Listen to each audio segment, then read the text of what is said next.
서울의 아침은 늘 비슷했다.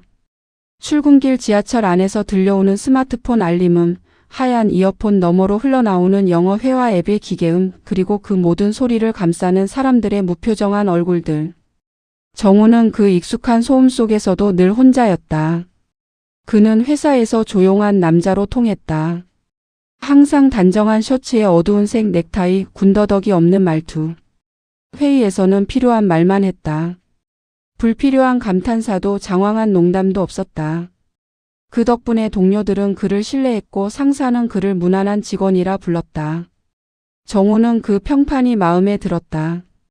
두드러지지 않되 결코 무시당하지 않는 위치. 그게 그가 세상과 타협한 방식이었다.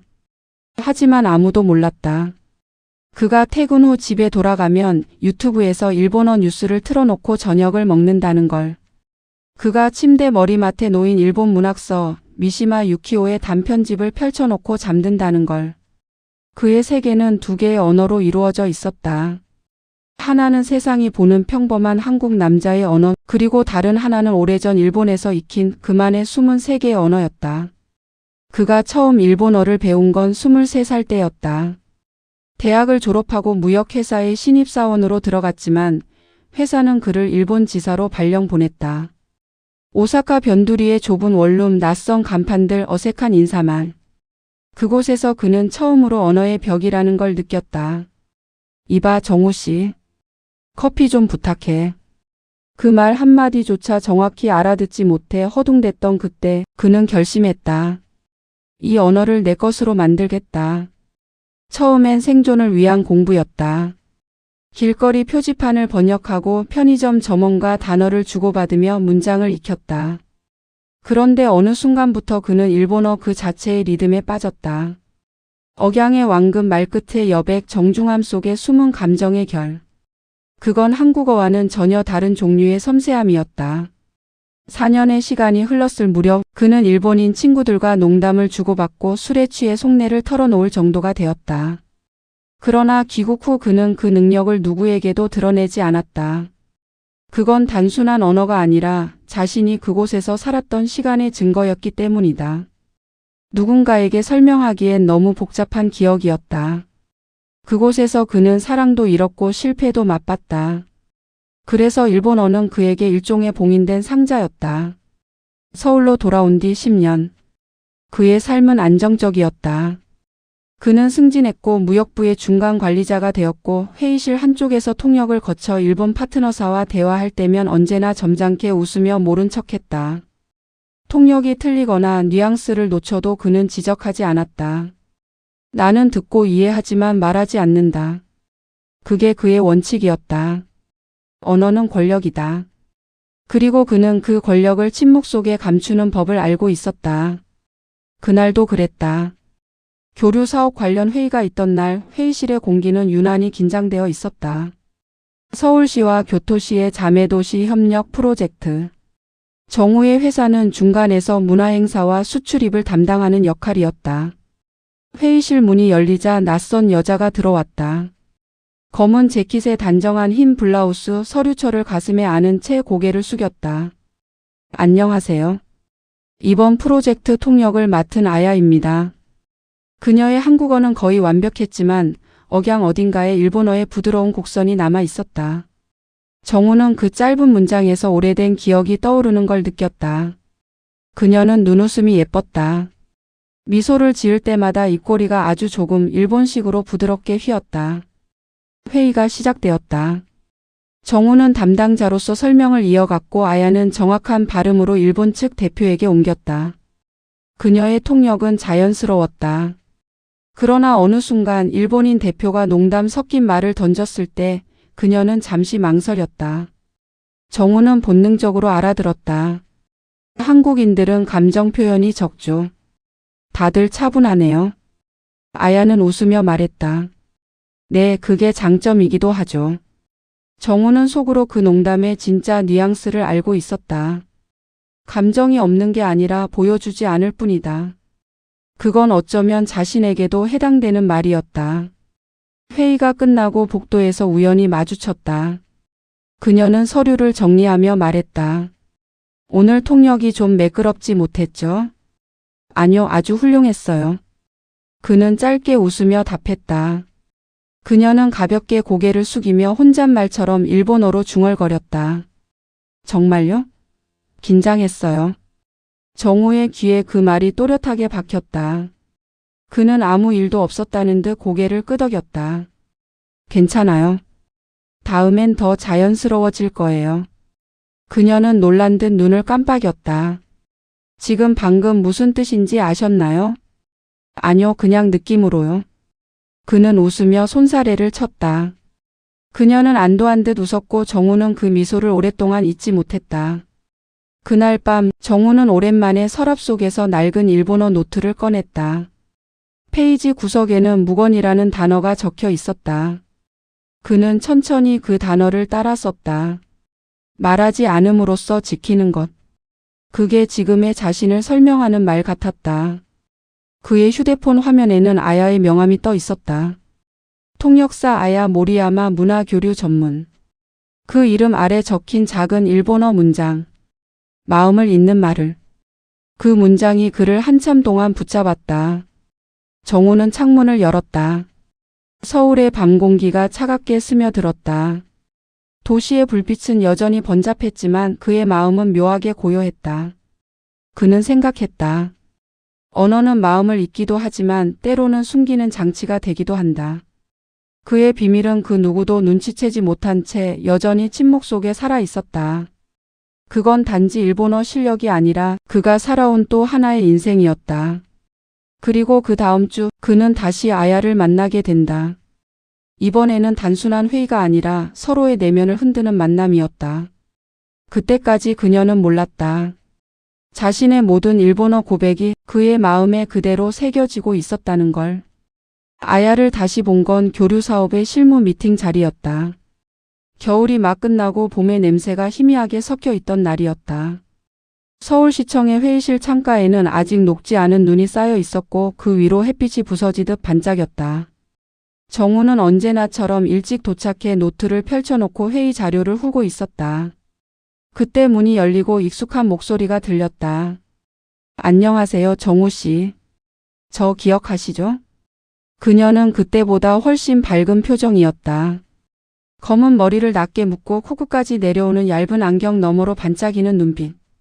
그녀는 한 손에 커피 2잔을 들고 있었다.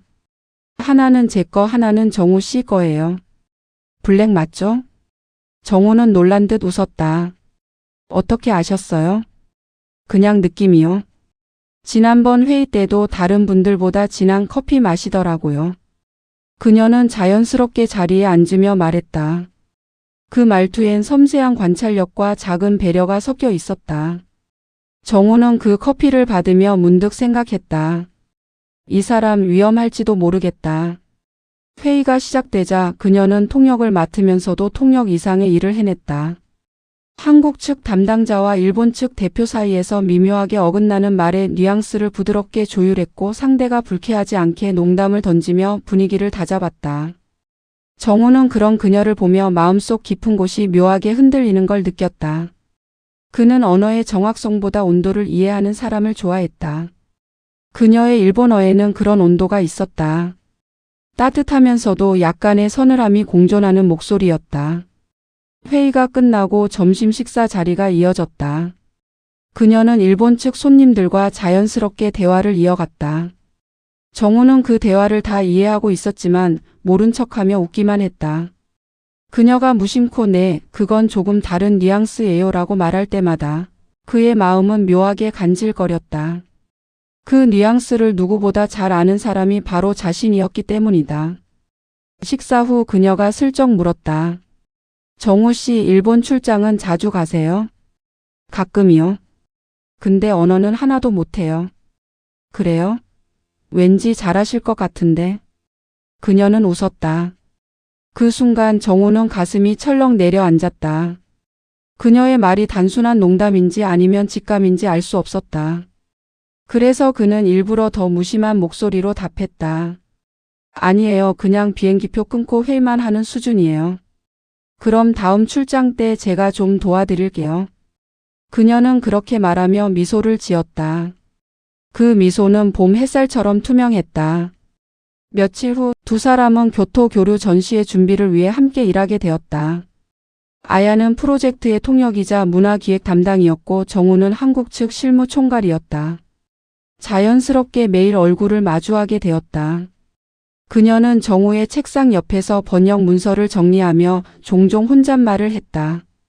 이 단어는 조금 딱딱하네. 조금 더 부드러운 표현이 좋을까? 정우는 그럴 때마다 모른 척 고개를 끄덕였다. 그럼 바꾸세요. 더 자연스러운 쪽으로. 그녀는 놀라며 물었다. 방금 제가 뭐라고 했는지 알아들으신 거예요? 아니요, 표정 보고요. 그녀는 깔깔 웃었다. 그 웃음소리가 유난히 오래 귓가에 남았다. 그날 밤 정우는 혼자서 회의록을 정리하며 자신에게 물었다. 왜 굳이 모르는 척하는 걸까? 정답은 알고 있었다. 그녀 앞에서는 자신이 조금 더 단순한 사람이 되고 싶었다. 언어라는 무기를 꺼내지 않아도 그녀가 그를 이해해 주길 바랐다. 그녀가 먼저 다가오길. 며칠이 지나고 두 사람은 자연스럽게 퇴근 후 커피를 마시게 되었다. 삼청동의 조용한 카페였다. 창가 자리에서 따뜻한 조명을 받으며 앉아 있자니 도시의 소음이 한결 부드럽게 들렸다. 정우 씨는 왜 그렇게 조용해요? 그녀가 물었다. 정우는 잠시 생각하다가 대답했다. 시끄럽게 말하는 대신 듣는 게 편하더라고요. 듣는 사람은 좋은 사람이죠. 근데 그녀가 머그잔을 돌리며 말했다. 듣기만 하는 사람은 자기 마음은 누가 들어주죠? 그 말에 정우는 잠시 말을 잃었다. 그녀의 질문은 단순한 호기심이 아니라 마치 오래된 자기 자신을 향한 말 같았다. 아야 씨는 어때요? 저요? 그녀는 잠시 웃었다. 저는 말이 너무 많은 사람이라 종종 후회해요. 후회할 정도로? 네. 일본어로 생각하고 한국어로 말하다 보면 어느 쪽이 제 진짜 마음인지 헷갈릴 때가 있어요. 그녀는 조용히 커피를 한 모금 마셨다. 언어는 저한텐 약간 가면 같은 거예요. 언제든 바꿔 쓸 수 있고 그만큼 쉽게 숨을 수도 있으니까요. 정우는 그 말을 듣고 심장이 잠시 멎는 듯 했다. 가면이라는 단어는 그가 일본에 있던 시절 늘 자신에게 붙이던 단어였다. 그 역시 언어로 가면을 쓰고 살았으니까. 그녀는 자신과 너무 닮아 있었다. 그날 이후 정우는 그녀를 더 자주 찾게 되었다. 그녀가 말하는 작은 일본어 표현 하나에도 귀를 기울였다. 그녀는 그걸 습관적인 혼잣말이라고 말했지만 정우는 그 안에서 그녀의 진짜 감정을 읽었다. 지친 날엔 피곤하네. 기분 좋은 날엔 오늘은 기분 좋다. 그 말들을 그는 모두 기억했다. 그리고 아무 말도 하지 않았다. 그의 침묵은 관심의 또 다른 형태였다. 봄이 깊어지던 어느 날 아야가 갑자기 말했다. 정우 씨 혹시 일본어 배우고 싶지 않아요? 그는 잠시 숨을 멈췄다. 왜요? 모르겠어요. 왠지 같이 공부하면 재미있을 것 같아서. 그녀의 눈빛은 장난스럽지만 어딘가 진심이 섞여 있었다. 정우는 웃으며 고개를 저었다. 배워도 금방 잊어버릴 거예요. 그래도 괜찮아요. 제가 가르쳐 줄게요. 그녀의 목소리엔 따뜻한 열정이 있었다. 그날 밤 정우는 오랜만에 일본어 회화책을 꺼냈다. 표지의 먼지를 털며 자신에게 물었다. 이 비밀을 언제까지 숨길 수 있을까? 하지만 동시에 이상한 확신도 들었다. 이 비밀이 오래 갈수록 그녀와의 관계는 더 특별해질 거라는 확신. 며칠 후 그녀가 먼저 연락을 했다. 정우 씨 주말에 한일 전통 문화점 보러 가실래요? 교류 프로젝트 관련 자료 조사 겸해서요. 정우는 잠시 망설이다가 대답했다. 좋아요. 그날 북촌 한옥마을의 작은 갤러리에서 만난 그녀는 회색 코트를 입고 있었다. 그녀의 손에는 일본식 꽃무늬 부채가 들려 있었다. 이거 교토 장인이 만든 거래요. 그녀는 부채를 살짝 펴며 미소 지었다. 그 순간 정우는 어떤 말도 할 수 없었다. 그의 머릿속엔 일본어로만 표현 가능한 한 문장이 떠올랐다. 아름답다. 그러나 그는 그 말을 하지 않았다. 대신 한국어로 조용히 말했다. 잘 어울려요. 그녀는 눈을 마주치며 말했다. 고마워요.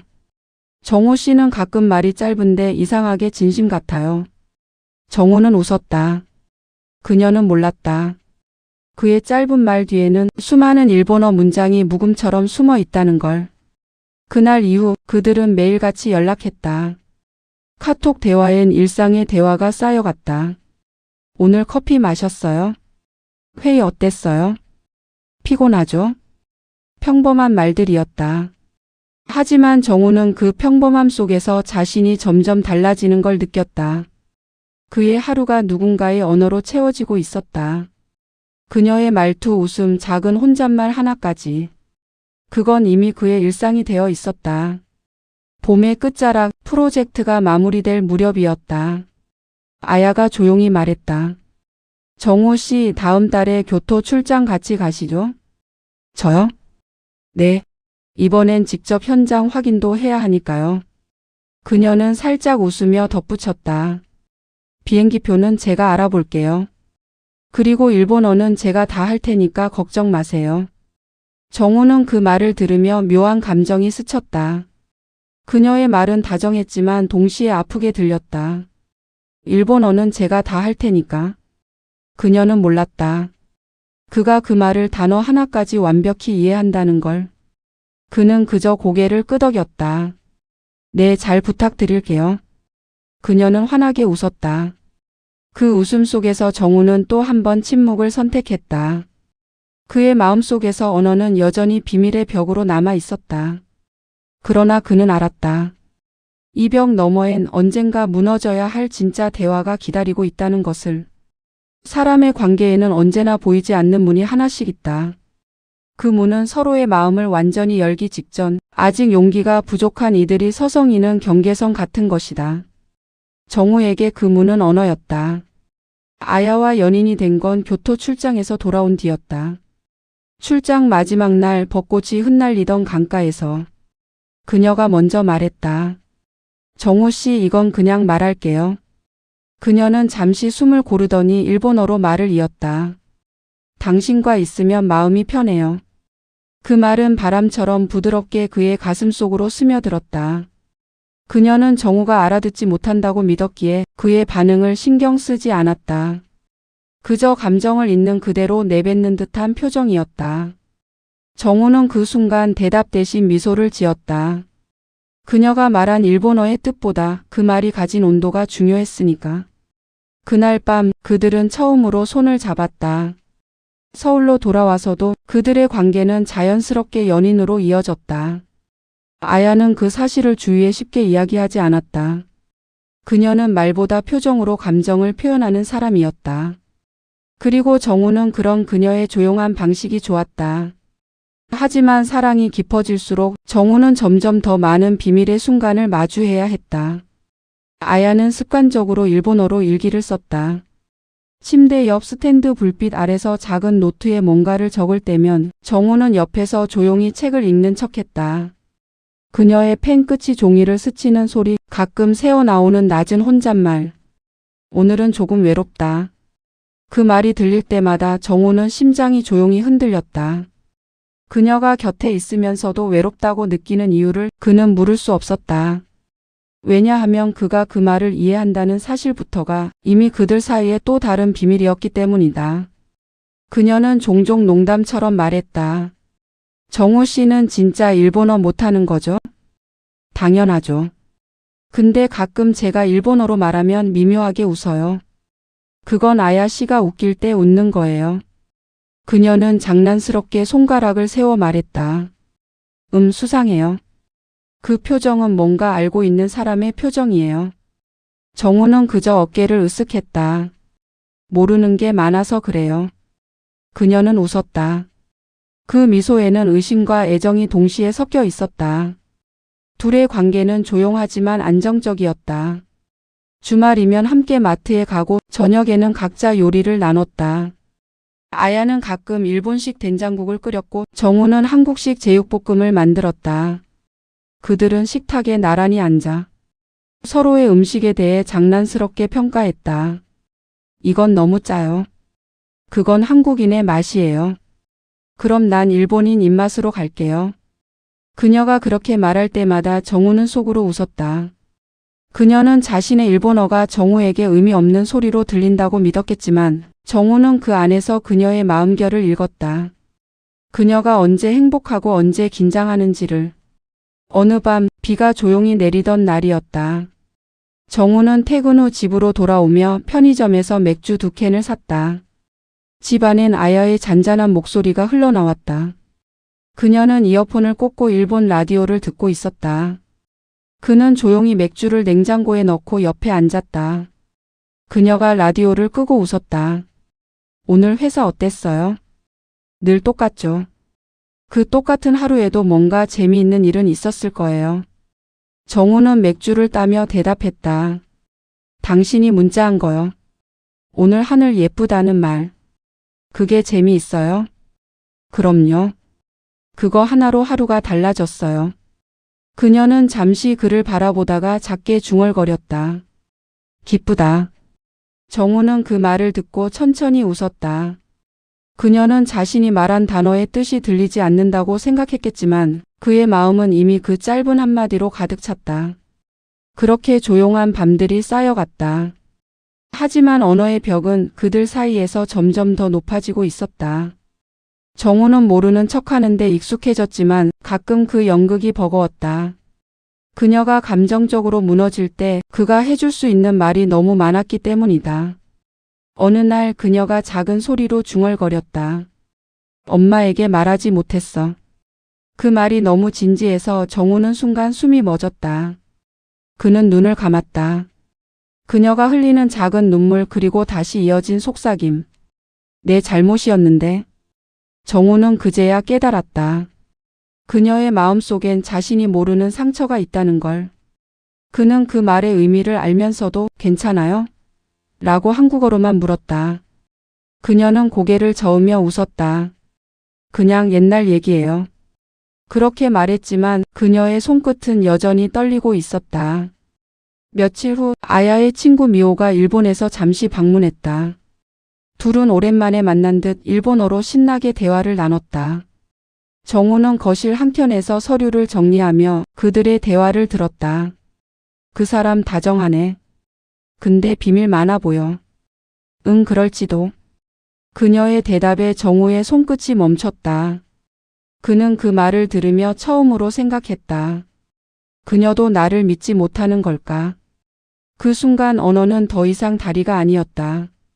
서로의 마음을 가리는 커튼처럼 느껴졌다. 정우는 무심히 웃으며 물었다. 두 분이 무슨 얘기예요? 미호가 대답했다. 그냥 옛날 이야기요. 일본 얘기. 그녀의 웃음 뒤로 아야의 시선이 잠시 흔들렸다. 그날 밤 정우는 잠든 아야의 얼굴을 오래 바라보았다. 그녀의 머리맡에는 일본어로 적힌 작은 노트가 있었다. 그는 손을 대지 않았다. 읽는 순간 자신의 모른 척이 끝날 것 같았다. 그는 대신 천천히 속삭였다. 잘 자요. 그녀는 잠결에 대답했다. 응, 잘 자요. 그 짧은 대화는 정우가 그녀에게 처음으로 일본어로 건넨 말이었다. 그녀는 그걸 꿈속의 언어로 들었을지도 모른다. 하지만 정우는 알고 있었다. 그 한마디가 그의 비밀이 조금씩 무너지고 있다는 신호라는 걸. 며칠 뒤 정우는 출근길 지하철 안에서 일본 뉴스를 보다가 문득 자신의 이름이 언급되는 기사를 봤다. 한일문화교류팀 정우 과장 서울 전시 성과 발표 예정. 그는 그 제목을 보고 스스로가 점점 더 국경 없는 사람이 되어가고 있음을 느꼈다. 그의 언어, 그의 사랑, 그의 정체성. 그 모든 게 이제는 하나로 얽혀 있었다. 그는 마음속으로 생각했다. 언젠가 말해야 한다. 내가 너의 모든 말을 이해하고 있었다는 걸. 그러나 그날은 아직 아니었다. 그녀의 웃음이 여전히 너무 따뜻했고 그 웃음 속의 일본어는 여전히 달콤했다. 그는 그 단어들을 아무도 모르게 가슴속에 새겼다.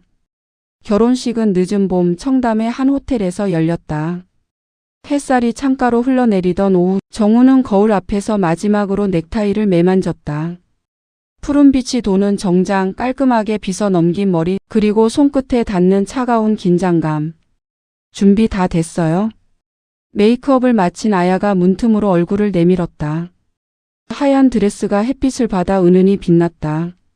그녀는 평소보다 조금 더 단정했고 눈가엔 희미한 떨림이 있었다. 응. 정우는 짧게 대답했다. 그녀가 다가와 넥타이를 만져주었다. 이거 조금 비뚤어졌어요. 그녀의 손끝이 닿는 순간 정우의 심장이 잠시 멎었다. 고마워. 오늘은 우리 둘 다 잘 버텨야 해요. 버틴다니? 이런 자리 솔직히 나도 익숙하지 않아요. 엄마, 아빠, 친척들 다 일본에서 오셨잖아요. 괜찮을 거야. 그는 그렇게 말하면서도 자신의 숨겨진 비밀이 오늘만큼은 더 무겁게 느껴졌다. 결혼식장은 이미 하객들로 가득 차 있었다. 일본에서 온 가족들과 친구들, 그리고 정우의 한국 지인들이 반씩 섞여 앉아 있었다. 한쪽에서는 일본어로 인사와 웃음이 오가고 다른 한쪽에서는 한국어로 건배 제안이 들려왔다. 두 언어가 같은 공간에서 부딪히며 묘한 화음을 이루었다. 사회자가 마이크를 잡았다. 오늘은 두 문화가 하나 되는 아름다운 날입니다. 정우는 무대 앞에 섰다. 아야가 그의 곁으로 걸어왔다. 하얀 드레스 끝자락이 바닥을 스치며 퍼졌다. 그녀의 미소는 평온했지만 눈동자 속엔 긴장이 서려 있었다. 서로의 손을 맞잡은 순간 정우는 그녀의 손이 약간 떨리고 있음을 느꼈다. 괜찮아. 그는 속으로 중얼거렸다. 오늘만큼은 모든 게 잘 될 거야. 시기 절정에 이르렀을 때 아야의 아버지 로버트가 마이크 앞에 섰다. 그는 회색 양복에 반듯한 넥타이를 맺고 말을 시작하기 전 잠시 눈을 감았다. 그가 일본어로 첫 마디를 뗐다. 순식간에 식장은 고요해졌다. 통역을 위해 아야가 단상 옆에 섰다. 오늘은 그녀가 한국어로 따라 말했다. 정우는 숨을 고르며 로버트의 말을 그대로 들었다. 오늘 제 딸이 사랑하는 사람과 결혼하게 되어 정말 행복합니다. 그의 일본어는 정갈하고 느렸다. 저는 처음 그를 만났을 때 조금 불안했습니다. 딸이 외국인과 결혼한다는 건 언어와 문화의 벽을 함께 넘는 일이니까요. 정우는 고개를 숙였다. 통역이 이어지는 동안 그는 시선을 들지 못했다. 로버트는 말을 이었다. 하지만 그는 제 딸을 웃게 했습니다. 그 웃음 하나로 충분했습니다. 그가 어떤 말을 하는지보다 딸이 어떤 표정을 짓는지가 더 중요했으니까요. 그 말에 정우는 고개를 들었다. 로버트의 시선이 그를 향했다.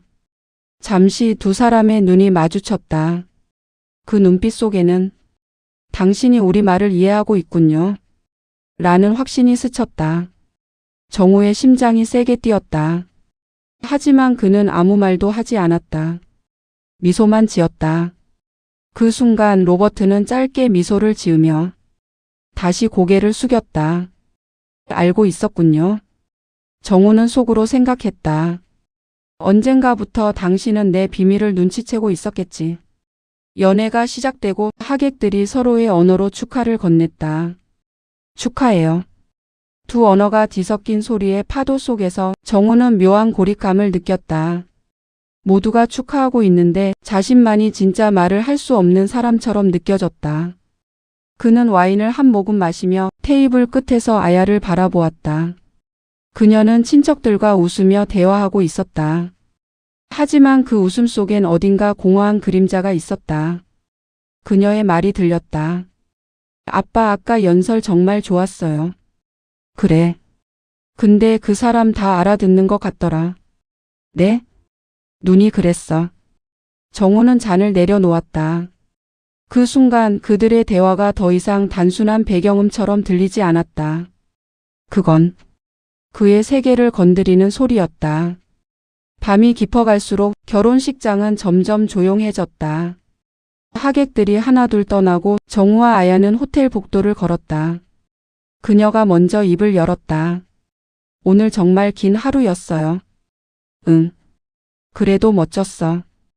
그녀는 잠시 고개를 숙였다. 아빠 연설 어땠어요? 좋았어. 따뜻했어. 근데 이상하죠? 뭐가? 아빠가 영어보다 일본어로 연설했잖아요. 당신이 못 알아들을 줄 알면서도. 그녀의 시선이 그를 향했다. 그 눈빛은 묘하게 깊었다. 혹시 알아들었어요? 정우는 순간 숨이 멎었다. 미소를 지으려 했지만 입술이 굳었다. 아니, 그냥 느낌으로 알겠더라. 그녀는 잠시 그를 바라보다가 천천히 고개를 끄덕였다. 그래요. 느낌으로 알았을 거예요.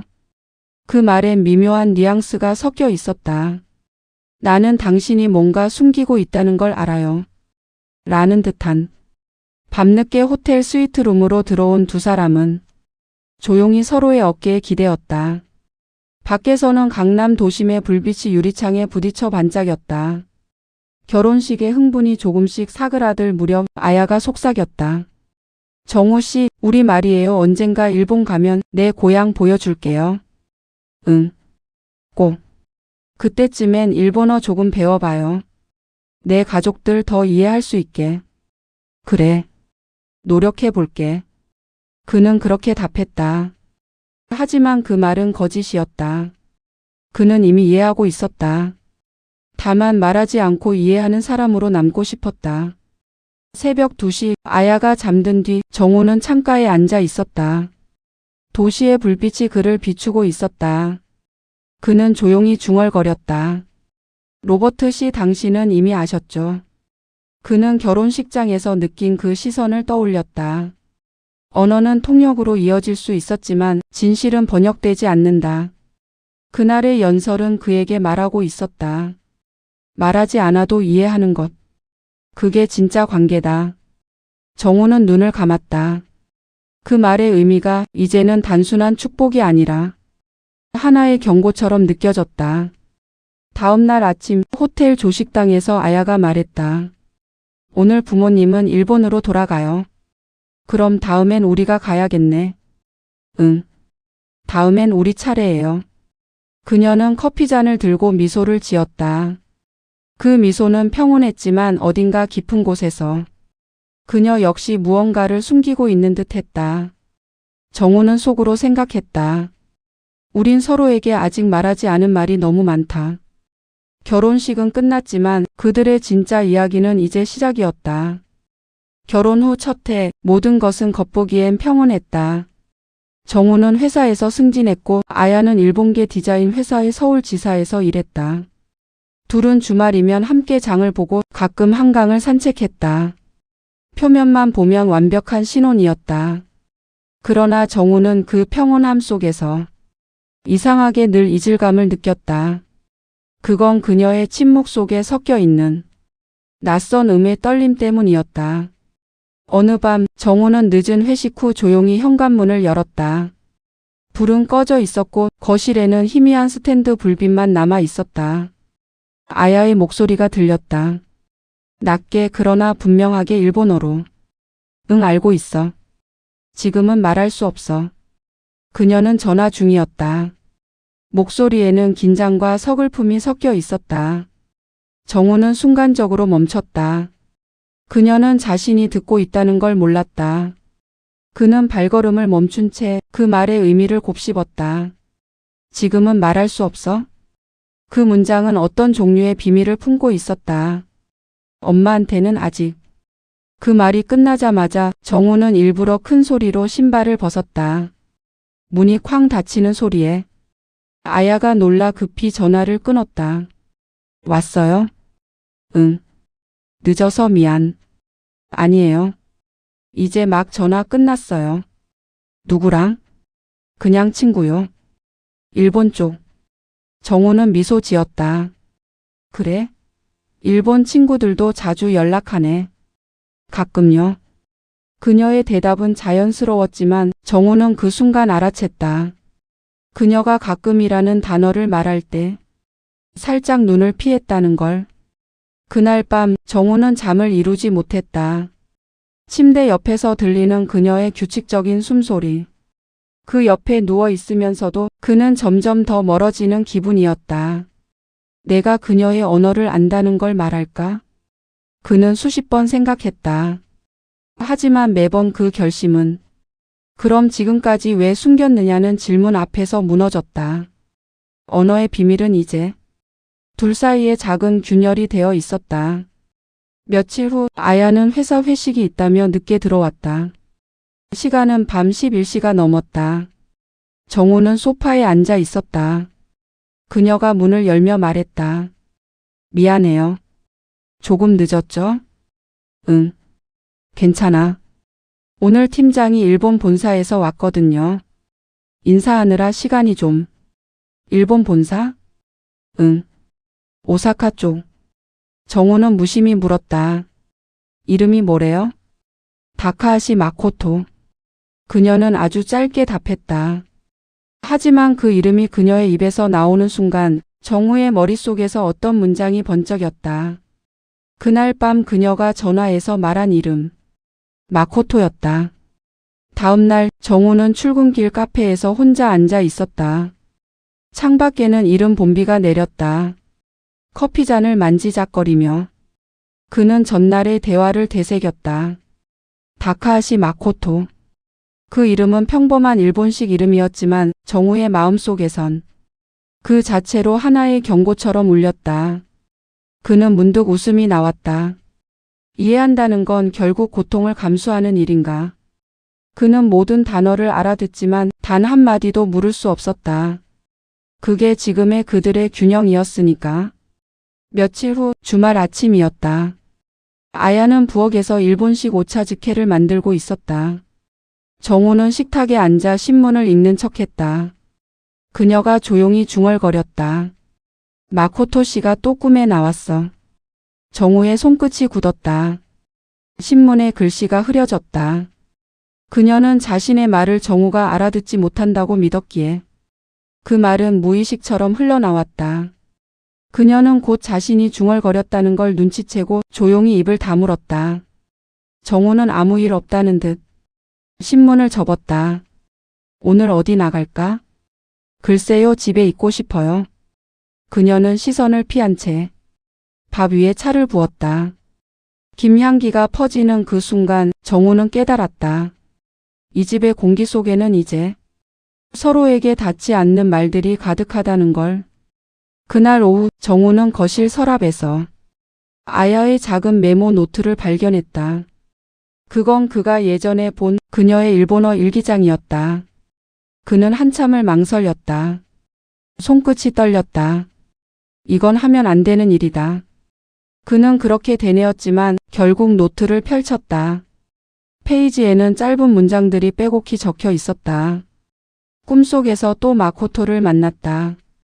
나는 아무 말도 할 수 없었다. 말이 목구멍에서 멈췄다. 하지만 그의 목소리는 아직 기억난다. 정우는 숨을 내쉬었다. 꿈속이라 그게 전부일까?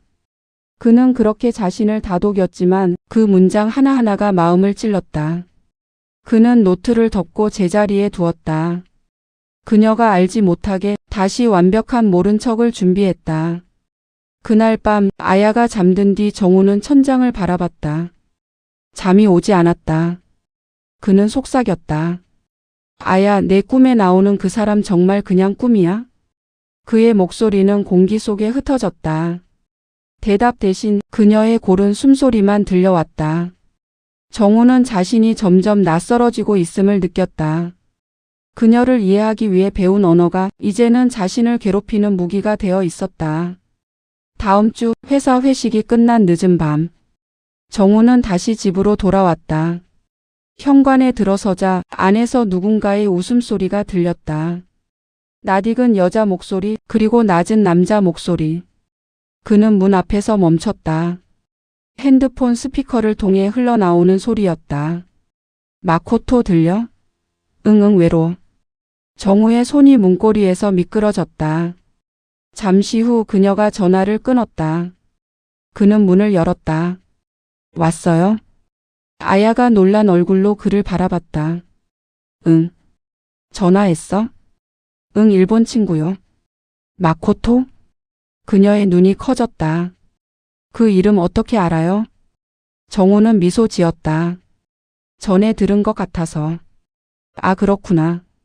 그녀는 고개를 숙였다. 오래된 친구예요. 그냥. 그녀는 말끝을 흐렸다. 정우는 그 순간 자신이 다시 그 문 앞에 서 있음을 느꼈다. 들어가면 모든 게 무너질 문. 하지만 열지 않으면 그녀의 진짜 얼굴을 영영 모를 문. 그는 결국 아무 말도 하지 않았다. 그날 밤 정우는 거실에서 홀로 앉아 있었다. 창밖에는 봄비가 내리고 있었다. 냉장고 속에 맥주 한 캔을 따서 천천히 들이켰다. 내가 이해하지 못했다면 우린 더 행복했을까? 그는 그렇게 생각했다. 언어는 그에게 선물이었지만 이제는 감옥 같았다. 아야의 목소리가 문틈 사이로 새어나왔다. 마코토. 그 한마디가 정우의 마음을 조용히 무너뜨렸다. 정우는 어느 날부터인가 아야의 눈빛을 똑바로 마주하지 못하게 되었다. 그녀의 말은 여전히 다정했고 웃음은 여전히 따뜻했지만 그 이면에 있는 무언가가 늘 그를 가만히 바라보는 듯 했다. 아침마다 커피를 내릴 때 그녀는 가끔 일본어로 짧게 중얼거렸다. 오늘도 힘내자. 그 말이 더는 사랑스럽게 들리지 않았다. 그건 오히려 그녀가 자신과 다른 세계에 속해 있음을 확인시키는 주문 같았다. 정우는 자신이 점점 통역되지 못한 삶을 살고 있다는 걸 느꼈다. 그날은 토요일이었다. 비가 내렸다. 아야는 외출 준비를 하고 있었다. 회사 선배 만나러 나가요. 누구? 팀장님이요. 다카하시 씨. 그 이름에 정우의 눈이 미세하게 떨렸다. 혼자가? 응, 커피 한 잔 하기로 했어요. 어디서? 명동 근처 카페요. 그녀는 평소보다 자세히 말하지 않았다. 정우는 미소로 대답했다. 그래. 다녀와. 그녀가 나가자마자 정우는 노트북을 켰다. 검색창에 천천히 타이핑했다. 다카하시 마코토 오사카 디자인. 몇몇 링크가 떴다. 그중 하나 다이쇼 디자인 오피스 타카하시 마코토 치프 디자이너. 그는 마우스를 멈췄다. 사진 속 남자는 부드럽게 웃고 있는 중년의 일본인이었다. 회색 슈트, 온화한 눈매, 어딘가 익숙한 기류가 있었다. 그리고 바로 그 아래 짧은 기사 제목이 보였다. 토키오 엑서던트 CLA 아이미즈 디자이너즈 라이프 타카하시 마코토 2019. 정우는 숨이 막혔다. 기사를 열었다. 2019년 5월 도쿄 외곽에서 발생한 교통사고로 일본 디자이너 다카하시 마코토 38세가 사망했다. 사고 당시 동승자는 한국 유학생 여성으로 알려졌으나 신원은 공개되지 않았다. 정우는 화면을 멍하니 바라봤다. 그의 머릿속이 하얘졌다. 2019년 그녀가 한국에 돌아온 해. 그는 조용히 노트북을 닫았다. 그리고 거실 불을 껐다. 침묵 속에서 심장의 박동만 들렸다. 몇 시간 후 현관문이 열렸다.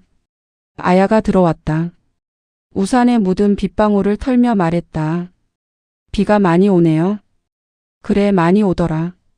정우는 평소처럼 웃었다. 그러나 그 미소 뒤엔 천천히 부식되는 의심이 있었다. 그녀는 아무렇지 않게 물었다. 오늘 뭐 했어요? 그냥 집에 있었지. 요즘 피곤해 보여요. 그럴 수도 있지. 아야는 그의 얼굴을 들여다봤다. 그 눈빛 속에 그녀는 아무것도 잃지 못했다. 정우는 일부러 그랬다. 그날 밤 정우는 그녀의 서랍에서 오래된 USB를 하나 발견했다. 하얀색 케이스 일본 글씨로 2019 토키오라고 적혀 있었다. 그는 망설이다가 컴퓨터에 꽂았다. 폴더 안에는 사진들이 있었다. 사진 속엔 도쿄 거리, 벚꽃길, 그리고 마코토와 아야가 함께 웃고 있었다. 두 사람은 연인처럼 가까웠다.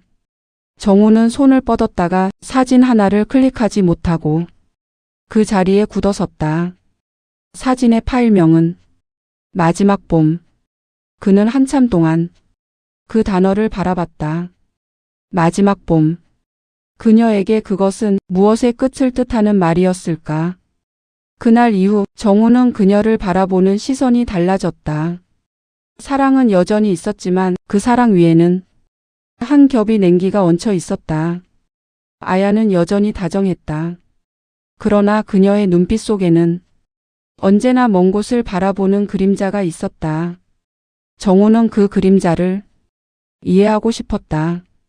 그러나 이해하는 순간 모든 게 무너질 것 같았다. 며칠 후 아야는 퇴근 후 늦게 들어왔다. 요즘 회사 일이 많아요. 본사 쪽에서 새 프로젝트 들어와서. 그녀는 피곤한 표정으로 말했다. 정우는 조용히 물었다. 그 프로젝트 혹시 마코토 씨가 예전에 하던 거야? 그녀의 얼굴이 순간 얼어붙었다. 그 이름 왜? 그냥 들은 적 있어서. 그녀는 말없이 가방을 내려놓았다. 그 사람 얘기 어디서 들었어요? 당신 입에서. 침묵이 흘렀다. 그녀는 잠시 눈을 감았다. 그리고 낮게 말했다. 그 이름 이제 잊어주세요. 정우는 그 말의 의미를 몰랐다. 아니, 알고 싶지 않았다. 그날 밤 아야는 거실에서 혼자 앉아 있었다. 창밖에는 비가 내렸고 탁자 위엔 사진 한 장이 놓여 있었다. 그녀는 낮게 중얼거렸다. 마코토 미안해. 하지만 나 이제 앞으로 나아가야 해. 정우는 방 안에서 그 말을 듣고 있었다. 그는 천천히 눈을 감았다. 이제야 알겠다. 그녀가 지고 있는 건 사랑의 죄 그리고 망각의 무게였다. 다음 날 정우는 출근길에 지하철 창문에 비친 자신의 얼굴을 보았다. 초라했고 무너져 있었다. 그녀는 지금 누구를 사랑하고 있을까? 살아있는 나인가? 죽은 그 사람인가?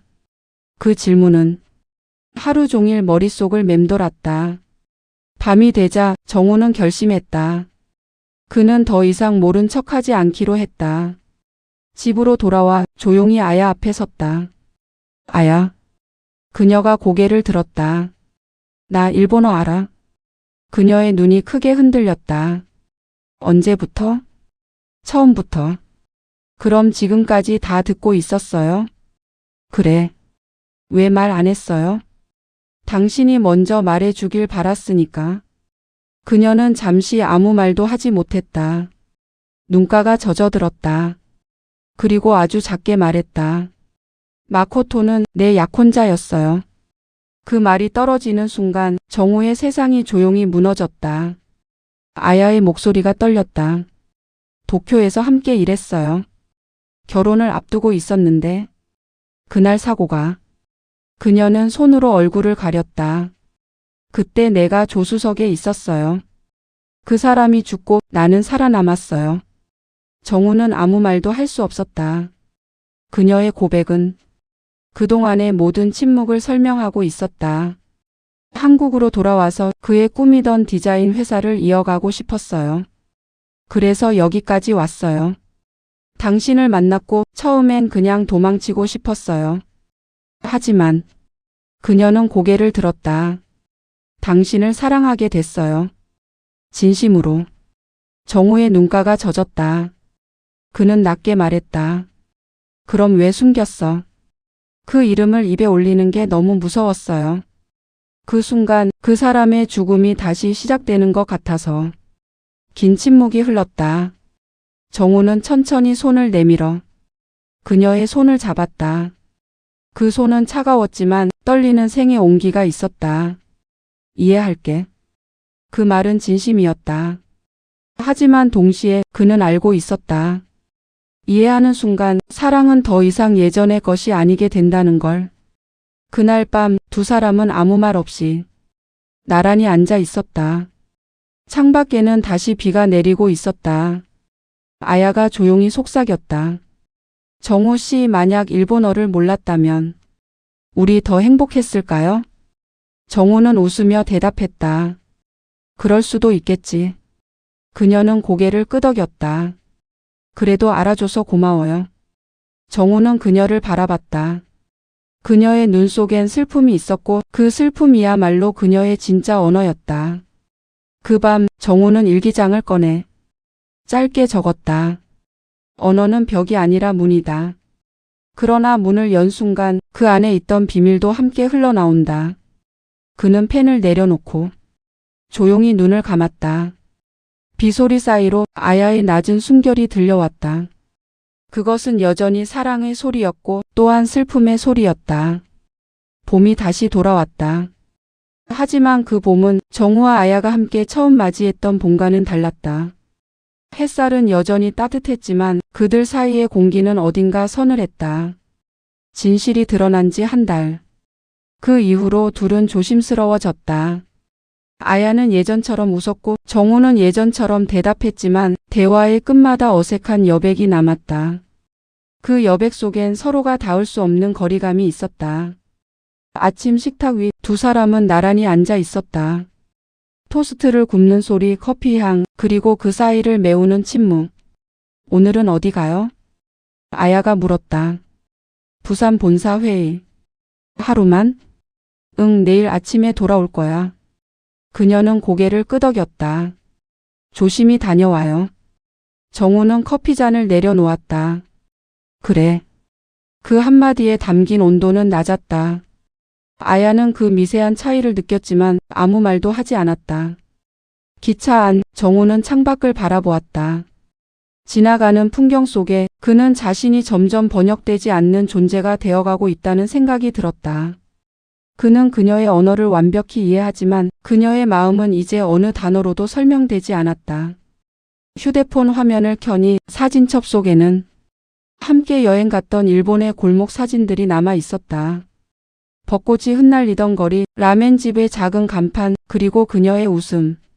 그는 스크린을 오래 바라보다가 천천히 사진 하나를 삭제했다. 그리고 또 하나. 손끝이 떨렸다. 기억은 언어보다 더 오래 남는다. 그는 그렇게 생각했다. 며칠 후 정우는 출장에서 돌아와 집 현관문을 열었다. 불은 꺼져 있었고 거실엔 낯선 고요가 깔려 있었다. 탁자 위엔 편지 한 장이 놓여 있었다. 일본어로 쓰인 손글씨. 정우는 조심스레 펼쳤다. 정우 씨, 당신에게 솔직해진 뒤에도 나는 여전히 죄인 같아요. 하지만 이제는 죄로 살아가기보다 용서 속에서 살아보고 싶어요. 오늘 도쿄로 갑니다. 마코토의 부모님을 찾아뵈러요. 그 사람의 죽음을 이제서야 정면으로 마주하려고요. 다시 돌아올게요. 그때 나를 받아줄 수 있나요? 그녀의 글씨는 고요했고 그 고요 속에는 결심이 있었다. 정우는 천천히 종이를 접었다. 그리고 허공을 바라보았다. 그녀가 떠날 거라는 걸 어딘가 예감하고 있었다. 며칠 뒤 정우는 도쿄에서 온 국제 전화를 받았다. 아야의 목소리가 들렸다. 잘 있었어요? 응. 너는? 오늘 마코토 부모님 뵙고 왔어요. 그래서? 그분들이 울더군요. 그리고 제게 고맙다고 했어요. 그가 떠난 후에도 그의 꿈을 이어가 줘서 고맙다고. 정우는 아무 말도 할 수 없었다. 전화 너머에서 들려오는 그녀의 숨소리가 가까운 듯 멀었다. 정우 씨. 응. 나 이제야 그 사람을 진짜 보내줄 수 있을 것 같아요. 그래, 잘했어. 당신 덕분이에요. 그녀는 그렇게 말하고 전화를 끊었다. 정우는 오래도록 전화기를 손에 쥔 채 앉아 있었다. 그날 밤 그는 꿈을 꾸었다. 벚꽃이 흩날리는 길 위 아야가 멀리서 서 있었다. 그녀는 하얀 옷을 입고 조용히 손을 흔들었다. 그의 입에서 무의식처럼 흘러나온 말. 가지마. 그러나 그녀는 미소만 지었다. 그 미소는 눈물보다 슬펐다. 몇 주 뒤 그녀는 돌아왔다. 공항에서 마주한 그녀는 조금 달라져 있었다. 눈빛이 깊어졌고 표정이 단단했다. 돌아왔어요. 그래. 그들은 집으로 돌아와 낡은 소파에 나란히 앉았다. 한동안 아무 말도 없었다. 그냥 서로의 숨소리만 들렸다. 그분들이 그러셨어요. 누가? 마코토의 부모님이요. 사랑은 죄가 아니라고. 그 말 이제야 이해했어요. 정우는 그녀의 말을 조용히 들었다. 그래서 이제 어떻게 할 거야? 당신 옆에 있을게요. 그녀는 그렇게 말했다. 그러나 정우는 마음속 어딘가에서 이미 작별의 냄새를 맡았다. 시간은 흘렀다. 여름이 오고 그들은 다시 일상으로 돌아갔다. 하지만 그들의 관계는 예전의 온도를 회복하지 못했다. 어느 날 아야가 작은 목소리로 말했다. 우리 잠시 떨어져 지내요. 왜? 당신은 나를 이해해줬지만 나는 아직 나 자신을 이해하지 못했어요. 그녀는 고개를 숙였다. 그게 당신에게 미안해요. 정우는 한동안 아무 말이 없었다. 그리고 천천히 고개를 끄덕였다. 그래. 그럼 그렇게 하자. 그녀는 눈을 감았다. 눈물이 한 줄기 흘렀다. 고마워요. 그 말이 마지막이었다. 몇 달 후 정우는 혼자가 되었다. 하지만 이상하게도 고통보다는 고요가 찾아왔다.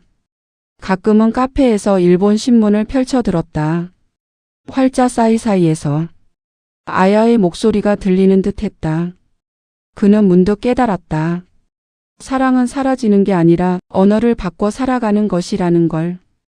그녀와의 대화, 그녀의 숨소리, 그녀의 침묵마저도 이제는 하나의 잔향으로 남아 있었다.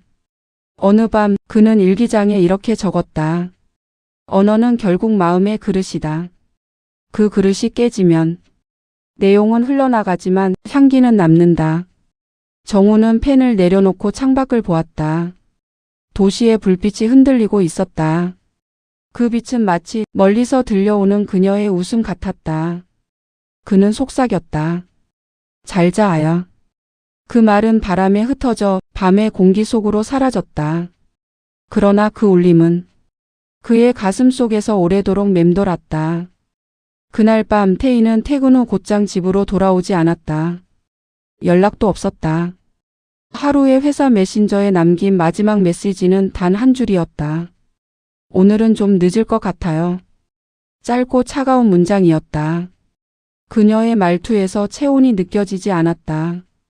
창밖엔 늦가을 비가 내리고 있었다.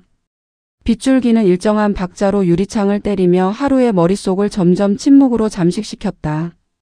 그는 거실을 서성였다. 시계를 여러 번 확인했지만 시간이 가는 속도는 느려터져 있었다. 테이블 위에는 아침에 태희가 남긴 머그잔이 놓여 있었다. 커피 자국이 말라붙어 있었다. 그는 그 잔을 들었다. 입술이 닿았던 부분을 손가락으로 따라 그렸다. 차가운 도자기 표면 위에 아직도 그녀의 체온이 남아있는 듯한 착각이 들었다. 그는 다시 노트북을 켰다. 화면에는 태희의 카카오톡 대화창이 열려 있었다. 얼마 전 우연히 본 대화가 떠올랐다. 아니, 우연이 아니었다. 의도적인 우연이었다. 그날도 태희는 일본어로 누군가와 대화를 나누고 있었다. 그녀는 그가 일본어를 알아듣지 못한다고 믿고 있었다. 하지만 하루는 그녀의 단어 하나하나를 완벽히 이해하고 있었다. 나도 더 이상은 이렇게 살 수 없을 것 같아. 그이는 나를 너무 잘 알아서 오히려 무서워. 하지만 그가 모르는 내가 있어서 다행이야. 그 문장들을 읽었을 때의 감각이 아직도 생생했다. 그는 모니터 앞에서 한동안 숨을 쉬지 못했다. 그가 모르는 나, 그건 누구였을까? 누구와 이야기하는 걸까? 그녀의 마음은 어디에 있었을까? 밤 11시가 되어서야 현관문이 열렸다. 젖은 코트를 걸친 태희가 천천히 들어왔다. 머리카락은 젖어 있었고 표정은 피곤하게 잠겨 있었다. 늦었네. 하루가 먼저 말을 꺼냈다. 회의가 길어졌어. 태희의 목소리는 평소보다 낮았다. 하루는 아무 말 없이 그녀의 코트를 받아 옷걸이에 걸었다. 손끝에 차가운 물기가 묻었다. 저녁 먹었어? 응. 어디서? 회사 근처에서. 그는 천천히 그녀의 얼굴을 살폈다. 눈가에 번진 피로 살짝 붉어진 볼, 그리고 시선을 피하는 동공. 태희. 응? 우리 요즘 괜찮은 거 맞아? 그녀는 잠시 멈췄다. 그 말의 무게가 공기 속을 가로질러 비 냄새와 섞여 무겁게 내려앉았다. 왜 그렇게 생각해? 모르겠어. 그냥 내가 점점 멀어지는 느낌이 들어. 태희는 한참 동안 대답하지 않았다. 대신 주방으로 걸어가 냉장고에서 물을 꺼내 마셨다. 그 사이 하루는 눈을 떼지 못했다. 그녀의 어깨 손끝 움직임 하나하나가 낯설게 보였다. 하루. 그녀가 천천히 입을 열었다. 사람이 모든 걸 다 공유해야 하는 걸까? 그 질문은 의외였다. 하루는 잠시 숨을 고르고 되물었다. 그 말은 무슨 뜻이야? 우리 너무 서로를 다 알고 있으니까. 가끔은 숨이 막혀. 당신은 늘 내 생각을 먼저 읽어내고 내가 말하기 전에 대답을 하잖아. 그게 편한 줄 알았는데 요즘은 무서워. 그 말에 하루의 입가가 굳었다. 내가 무섭다고? 그게 아니라 나 자신이 사라지는 것 같아. 그녀는 그 말을 끝내며 눈을 피했다. 그 순간 하루는 묘한 확신을 느꼈다. 그녀의 마음 어딘가에는 그가 모르는 언어가 존재한다는 것. 그녀는 그것을 일본어로 말하고 있었다. 잠시 후 그녀는 방으로 들어갔다. 문이 닫히는 소리와 함께 하루의 안쪽 어딘가가 찢어지는 듯 했다. 그는 책상 위에 놓인 작은 블루투스 스피커를 켰다. 며칠 전 태희가 틀어놓았던 일본 라디오 방송이 자동 재생되었다. 그녀는 평소 일본어 뉴스를 들으며 일어 발음을 따라하곤 했다. 그는 그걸 습관이라 여겼지만 이제는 신호처럼 느껴졌다. 방송 사이에 한 여자의 목소리가 흘러나왔다. 익숙했다. 그건 태희의 목소리였다. 그녀가 어떤 온라인 일본어 채널에 참여해 녹음한 팟캐스트였다. 언어는 마음의 피난처예요. 일본어는 제가 제 자신으로 숨을 쉴 수 있는 언어예요. 영어로는 부드럽게 말할 수 있지만 한국어로는 항상 누군가의 아내, 딸, 직장인으로 말해야 하거든요.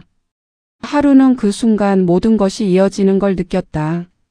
그녀의 비밀은 단순한 바람도 거짓도 아니었다. 그녀는 언어 속에서 자신을 숨기고 있었던 것이다. 그리고 그걸 그는 너무 늦게 깨달았다. 그날 밤 태희가 잠든 뒤 하루는 책상 서랍을 열었다. 그 안에는 일본어 일기장이 한 권 들어 있었다. 커버에는 매일의 일이라고 적혀 있었다. 그는 천천히 첫 장을 펼쳤다. 오늘도 그는 내가 일본어를 모른다고 믿고 있다. 그래서 나는 진짜 내 이야기를 쓸 수 있다. 이 언어 안에서는 누구의 아내도 누구의 기대도 되지 않아도 된다. 나는 그에게 사랑받고 있지만 동시에 갇혀 있다. 글씨는 단정했고 문장은 매끄러웠다. 그녀의 내면은 조용하지만 단단한 절망으로 채워져 있었다. 그는 마지막 페이지까지 넘겼다. 마지막 문장은 이렇게 적혀 있었다. 그가 내 비밀을 알아차리는 날 아마 나는 그를 떠나야 할 거야.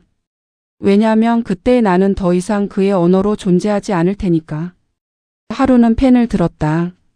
그리고 그 일기장 맨 아래에 일본어로 한 문장을 썼다. 하지만 나는 줄곧 너의 말을 이해하고 있었어. 그 문장을 적고 나서야 그는 처음으로 자신의 손이 떨리고 있음을 느꼈다. 비는 아직 그치지 않았다. 창문을 두드리는 빗방울 소리 속에서 하루는 깨달았다. 사랑은 언어로 번역될 수 없는 감정이라는 것을. 그리고 진실은 언제나 말하지 않은 쪽에 숨어 있다는 것을. 그날 새벽 나는 잠결에 누군가 내 일기장을 덮는 소리를 들었다. 익숙한 종이의 마찰음 그리고 너무 조용한 숨소리. 몸을 돌려보니 하루가 있었다. 그는 책상 앞에 앉아 있었고 창문 틈으로 비 냄새가 흘러 들어왔다. 책상 위엔 내 일기장이 펼쳐져 있었다. 그는 그걸 다 읽은 것이다. 나는 말하지 않았지만 그 사실을 알아버린 순간 심장이 내려앉았다. 그의 얼굴은 잔잔했지만 그 안에는 모든 파도가 지나간 흔적이 있었다. 나는 그에게 말을 걸지 않았다. 그 역시 아무 말도 하지 않았다. 우리는 그렇게 서로의 언어를 모른 척하던 시간의 끝에 도착해 있었다. 아침이 밝았다. 식탁 위에는 하루가 내린 커피 2잔이 있었다. 향긋했지만 그 냄새조차 이질적으로 느껴졌다. 읽었지? 내가 먼저 물었다. 하루는 대답하지 않았다. 대신 잔을 천천히 돌리며 말했다. 너는 왜 그랬어? 뭘? 왜 일본어로 숨었어? 왜 나한테 그걸 숨겼어? 나는 잠시 숨을 골랐다. 그의 목소리는 담담했지만 그 안에는 상처의 냄새가 배어 있었다. 하루 당신은 너무 완벽했어. 그는 고개를 들었다. 나는 눈을 마주보지 못한 채 말을 이어갔다. 당신은 늘 나보다 먼저 이해했잖아. 내 기분, 내 의도, 내 말. 당신 앞에선 항상 해석당하는 기분이었어. 내 말이 끝나기도 전에 이미 답이 준비돼 있었지. 그는 가만히 듣고 있었다. 나는 목이 메었지만 멈출 수 없었다. 일본어는 나한테 숨 쉴 틈이었어. 당신이 모르는 언어 안에서만 나는 내가 될 수 있었어. 아내도 딸도 직장인도 아닌 그냥 나. 그는 그제야 고개를 숙였다. 그의 손끝이 잔을 쥐었다가 놓았다. 그 동작마저 너무 조심스러워서 오히려 마음이 더 아팠다. 그럼 나는 뭐였던 거야? 그가 물었다. 너에게 나는 단지 번역 불가능한 존재였어? 나는 고개를 저었다. 아니, 당신은 나의 해석이었어. 하지만 나의 침묵을 번역하지는 못했지. 그날 오후 나는 퇴근도 하지 않고 한강으로 향했다. 비가 그친 뒤에 강물은 잔잔했지만 표면 아래로 느릿한 흐름이 이어지고 있었다. 나는 그 흐름을 바라보며 생각했다.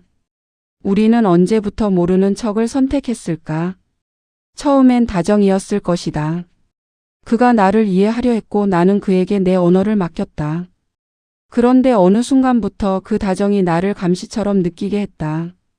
그는 사랑으로 모든 걸 알고 싶어 했지만 나는 존재로 남고 싶었다. 나는 그의 완벽한 이해 속에서 점점 해석된 나로만 살아갔다. 그게 고통이었다. 밤이 되자 집으로 돌아왔다. 거실엔 불이 꺼져 있었다. 탁자 위에 흰 종이 한 장이 놓여 있었다. 하루의 필체였다. 나는 내 언어를 이해했지만 내 마음은 번역하지 못했다. 이제서야 알겠다. 사랑은 알아듣는 게 아니라 들어주는 거였다는 걸. 너를 놓아줄게. 하지만 내 말들은 내 안에서 여전히 살아있을 거야. 고마워. 태희. 나는 종이를 손에 쥐었다. 손끝이 떨렸다. 그리고 그 아래에 내 일기장이 조용히 놓여 있었다. 그가 덮어둔 그대로였다. 마지막 페이지에는 내가 모르는 그의 글씨가 한 줄 추가되어 있었다. 하지만 나는 줄곧 너의 말을 이해하고 있었어. 그 문장을 보는 순간 숨이 막혔다. 그는 이미 오래전부터 알고 있었던 것이다. 내 비밀, 내 두려움, 내 도피. 그는 다 이해하고도 아무 말도 하지 않았다. 그의 침묵이야말로 가장 깊은 이해였다는 걸 이제야 깨달았다. 며칠 뒤 나는 작은 가방 하나만 들고 집을 나왔다. 새벽 공기는 차가웠지만 마음은 이상하리만큼 평온했다. 그와 함께한 집은 여전히 따뜻했다. 그곳에는 우리의 웃음과 다툼과 침묵이 고스란히 남아 있었다. 문을 닫기 전에 나는 마지막으로 거실을 둘러봤다. 그의 피아노 위에는 악보 한 장이 올려져 있었다. 그 위에 연필로 이렇게 적혀 있었다. 언어가 닿지 않는 곳에서도 우리는 들릴 것이다. 나는 그 문장을 바라보다가 미소를 지었다. 그가 피아노를 치며 내 일본 노래를 따라 부르던 날들이 떠올랐다. 그는 발음이 서툴렀지만 그 진심만은 누구보다 정확했다. 아마 그때부터였을 것이다. 우리는 서로의 언어를 이해하기보다 들어주기 시작했던 때가. 시간이 흘렀다. 나는 이제 작은 출판사에서 일한다. 책을 만들고 번역을 교정하며 여전히 일본어로 일기를 쓴다. 하지만 이제 그 안에는 하루를 숨기지 않는다. 오늘 비가 내렸다. 그가 좋아하던 소리였다. 언젠가 다시 만나면 이번엔 그의 언어로 말하고 싶다. 그가 듣던 그 침묵 속에서 나도 그를 이해하고 싶다. 펜을 내려놓으며 나는 창밖을 본다. 거리의 가로등 아래 비는 다시 내리고 있었다. 나는 조용히 중얼거렸다. 하루 듣고 있지? 그때 휴대폰에 메시지 하나가 도착했다. 보낸 사람 하루. 오늘은 비가 오네. 너라면 이 소리를 뭐라고 부를까?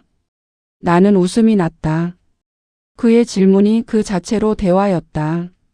우리는 여전히 서로의 언어를 번역하지 못했지만 이제는 그것이 괜찮았다. 나는 천천히 답장을 썼다. 나는 이 소리를 남아있는 사랑이라고 부를래. 보내기 버튼을 누른 후 나는 창문을 열고 비를 맞았다. 차가운 물방울이 피부를 타고 흘러내렸다. 그 순간 이상하게도 모든 게 다시 살아나는 느낌이 들었다. 말하지 않아도 이해되는 감정이 있었다. 그것은 아마도 우리가 마지막까지 남긴 우리만의 언어였을 것이다.